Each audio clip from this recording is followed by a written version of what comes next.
Introducing Growth Guarantee Homes from MP Developers. Trust forever.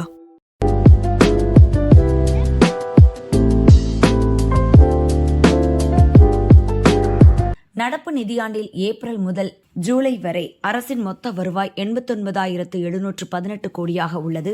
இதில் வரி மூலம் கிடைத்த வருவாய் 82,566 கோடி, வரி அல்லாத வருவாய் 4,070 கோடி, மத்திய மானியம் 3,082 கோடி, அரசின் மொத்த செலவு 1.23 லட்சம் கோடி, வருவாய் பற்றாக்குறை 25,267 கோடி, மொத்த செலவில் ஏற்கனவே வாங்கப்பட்ட கடன்களுக்கு வட்டி 21,176 கோடி, ஓய்வூதியத்திற்கான செலவு 17,237 கோடி, வரவை விட செலவே அதிகம் உள்ளது.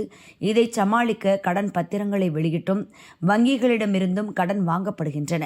இந்த நிதியாண்டின் முதல் 4 மாதங்களில் வாங்கப்பட்ட கடன் 32,925 கோடி. இது ஜூன் நிலவரப்படி 20,881 கோடியாக இருந்தது. ஒரு மாதத்தில் மட்டும் 12,044 கோடி கடன் வாங்கப்பட்டுள்ளது. 2025-26 நிதியாண்டில் ஏப்ரல் முதல் ஜூலை வரை அரசின் மொத்த வருவாய் 85,876 கோடியாக இருந்தது. செலவு 1.09 லட்சம் கோடியாகவும் கடன் 30,956 கோடியாகவும் இருந்தது.